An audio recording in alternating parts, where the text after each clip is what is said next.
दिया और विष्णु में अब काफी दोस्ती हो गई थी और वो उसे अब दीदी पुकारने लगा था।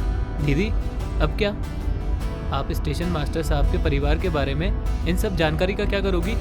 मेरे एक दोस्त की बहन कविता सिंगल बड़े न्यूज़ चैनल के लिए काम करती है। ये सारी इन्फॉर्मेशन उन्हीं को दूंगी, वो आगे पता लगा लेंगी। फिर तो बहुत अच्छा है। पता है दीदी, हवलदार साहब के जैसा ही मैं भी सोचता हूँ। अब तो उस स्टेशन का कुछ पता चले। सही कहा विष्णु, मुसीबत की तरफ लीड कर लेने से मुसीबतें हवा में तो नहीं घुल जाएगी ना। मुझे लगता है ये आप ही कर सकती हो दीदी। यहाँ के लोग तो अव्वल दर्जे के डरपोक हैं, पर आप ना बहुत बहादुर हो। मैंने आज तक ऐसी... बस ज्यादा पॉलिश ना कर मेरी। और अब चल जल्दी से मुझे घर छोड़ दे, मम्मी का ब्लड प्रेशर बढ़ रहा होगा मेरे बिना। दिया को उसके घर पर छोड़कर विष्णु चला गया। वो अभी अंदर आ ही रही थी जब घर के अंदर से आई उसके पापा की गुस्से से भरी आवाज। तो क्या मैं यहाँ से चला जाऊँ? यही चाहते हो तुम? ऐसा है तो साफ साफ बोल क्यों नहीं देते? पापा, ये किस पर गुस्सा हो रहे हैं? क्या हो गया? दिया छुप कर सुनने लगी जब अंदर से एक और अपरिचित स्वर सुनाई दिया। मैंने ऐसा कब कहा किशोर? अरे ये तुम्हारा ही घर है, पर बस अपनी बेटी को समझाओ जरा। हर जगह के अपने नियम कायदे होते हैं, वो कुछ मानती ही नहीं। जब देखो उसी स्टेशन की बातें, दरोगा तक की क्लास ले डाली।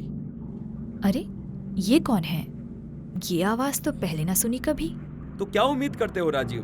बहन खोई है उसने अपनी, और पता तक नहीं कि उसके साथ हुआ क्या है। ओह, तो ये राजीव अंकल है, पापा के फ्रेंड और इस घर के मालिक भी। तो ये भी बाकियों की तरह पापा को समझाने आए हैं कि स्टेशन वाले मुद्दे पर चुप रहो। देखो, उसकी इन कोशिशों से कुछ नहीं होने वाला किशोर। वो जितना खोजबीन करेगी खतरा उतना ही बढ़ता जाएगा, उतनी ही मौतें होंगी। ये कैसी बात कर रहे हैं राजीव अंकल? इतने दिनों से लंदन में रह रहे हैं, पर सोच वही है इनकी। और ये वापस आए कब? देखो राजीव, मुझे जो कहना था मैंने कह दिया किशोर। मैं ये बोलना नहीं चाह रहा था, पर पूरा कस्बा नाराज है दिया की इन हरकतों से। लोग मुझ पर दबाव बना रहे हैं कि मैं दिया को समझाऊं। बस इतने से परेशान हो गए आप राजीव अंकल? अभी तो इस कस्बे की नींव खोदनी है मुझे। इतनी बातें सुनने के बाद दिया का मन ही नहीं हुआ कि वो घर के अंदर भी जाए। वो पलटकर वापस कस्बे की तरफ चल दी। हवलदार ने बताया था कि वो बहुत पहले से उस स्टेशन के किस्से सुनते आ रहे हैं। जरूर इस कस्बे के अतीत में ही उस मनहूस स्टेशन का राज दफन है। मुझे यहाँ का अतीत खंगालना होगा। हाँ, राघव अंकल, वो भी तो कई पीढ़ियों से यहीं रह रहे हैं। जरूर उन्हें पता होगा। इस बार उन्हें बात को टालने नहीं दूंगी। दिया ने दरवाजा खटखटाया और राघव जी ने दरवाजा खोला। दिया ने जब गौर से उनके चेहरे को देखा तो थोड़ा चौंक गई। अरे दिया बेटा, तुम? आओ आओ आओ, अंदर आओ। अंकल, आप ठीक तो हैं? आपकी आवाज क्यों कांप रही है? राघव जी बहुत ही खुश मिजाज बुजुर्ग थे, पर अभी उनके चेहरे पर गहरी उदासी छाई हुई थी। वो कुछ बीमार से भी लग रहे थे। अंकल, आप ठीक तो है ना? हाँ, मैं ठीक हूँ दिया, बस अब सहन नहीं होता। और कितने निर्दोष जाने जाएंगी यहाँ, एक के बाद एक। दिया, मुझे तुम्हारी बहन का अफसोस है। जाने दीजिए अंकल, आप दुखी मत होइए। शायद यही नियति थी, लेकिन मैं इस मामले की तह तक जरूर पहुंचूंगी। बहन खोई है मैंने अपनी, और मैं इसे नजरअंदाज नहीं कर सकती। मैं आपके लिए ब्लैक कॉफी बना देती हूँ, आप अच्छा फील करेंगे।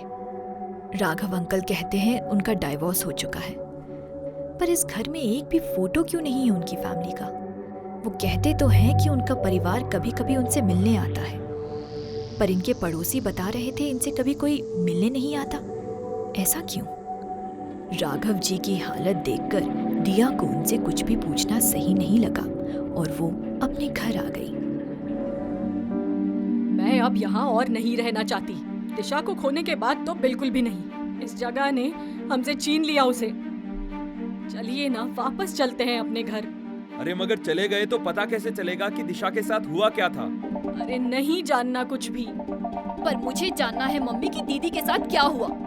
दीदी के साथ भी और उस स्टेशन पर मरने वाले बाकी लोगों के साथ भी। पहले मेरी वजह से हम शहर से भागकर यहाँ आए, अब दीदी की वजह से यहाँ से भी भाग जाए। नहीं भागना मुझे अब। वो बात कर ही रहे थे कि तभी भागता कहाँ है? रुक, दोबारा ये हरकत की ना तो हाथ पैर तोड़ दूंगी। लोग भी गुस्सा हैं हमसे, आए दिन ऐसी हरकतें हो रही हैं। सुबह राजीव भाई साहब भी तो यही बोल रहे थे, तभी तो कह रही हूँ चलो यहाँ से। हम कहीं नहीं जा रहे हैं, कम से कम सच पता लगने तक तो हरगिज भी नहीं। इन सब से डरने की जरूरत नहीं, इससे कहीं ज्यादा पहले भी झेल चुकी हूँ मैं। दूसरे दिन 1962 में वहाँ भयंकर ट्रेन हादसा हुआ था। पूरी ट्रेन ही जल गई थी। कहाँ? उस स्टेशन पर? जी, पर तब तो वो स्टेशन नहीं हुआ करता था, बस रेलवे ट्रैक ही था वहाँ। स्टेशन बाद में बना। क्या हुआ था? ठीक तो नहीं पता, कुछ लड़ाई झगड़ा हुआ था शायद।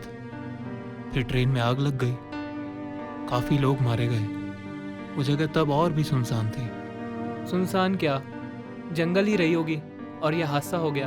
पर हवलदार साहब, पता तो कुछ भी नहीं चल पाया इससे भी। अब तो तब पता चले जब स्टेशन मास्टर का बेटा मिले। दिया सोने ही जा रही थी, तभी उसके मोबाइल पर मिली एक बेहद रोमांचक खबर। अरे, कविता दीदी का मैसेज। स्टेशन मास्टर के बेटे का पता। ग्रेट। अरे, ये तो मेरा ही शहर है। दिया खुश हो ही रही थी कि तभी एक बार फिर वही हो गया जो इन दिनों हो रहा था। किसी ने पत्थर मारकर उसके कमरे की खिड़की का कांच तोड़ दिया। कितने भी कांच तोड़ लो, मुझे जो करना है मैं करके रहूंगी। अरे, वो राघव अंकल घर के बाहर क्या कर रहे हैं? अगर इसी टूटी खिड़की की वजह से यहाँ आती नहीं तो ये दिखते भी नहीं, पर इतनी रात ये जा कहाँ रहे हैं? अगली सुबह जोर से दरवाजा भड़बड़ाने की आवाज पर दिया चौंक कर उठ बैठी। दिया, वो हमारे पड़ोसी थे ना, राघव जी। कल उनके किचन में आग लग गई, उनकी मौत हो गई जलने से। क्या? एक और मौत, और वो भी जलने से? कल राघव अंकल कहीं जा भी तो रहे थे रात में। जो भी हो, ये उनके किचन की बात तो बिल्कुल नहीं है। इस तरह उस स्टेशन का राज दिया को बिना बताए राघव जी भी जा चुके थे। सारे घटनाक्रम से पर्दा उठने का वक्त आ चुका है, क्योंकि अब दिया मिलने जा रही है उस शख्स से जो सब जानता है, स्टेशन मास्टर का बेटा। अगले भाग में कहानी जारी रहेगी।